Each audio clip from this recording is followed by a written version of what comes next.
কষ্ট হইলো আমার জীবন, আমার নাম হইলো কষ্ট।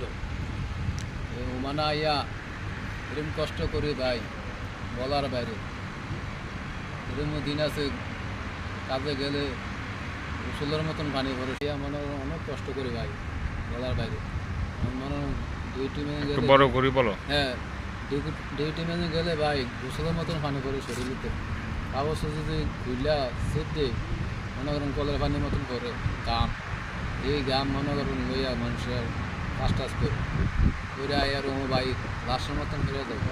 খানা কই, গোসল কই, এও থায় না রুমের ভিতরে এসি। দেশের মানুষের তো কষ্টটা বুঝে না। হ্যাঁ, এও থায় না রুমের ভিতরে এসি, পাকা আছে, পাকা বাতাস গরম ভাই, অসহ্য লাগে। বাইরে শুয়াতেই পুরো রুমে যায়। আর তার সাথে মানুষ ওমানা আইতেছা ভাই, তারা হাতে ধরি পাও ধরি ভাই, কোনো ভাই ওমানা আসেন না। ওমানা আসা মানে জেলখানা পুরা তা।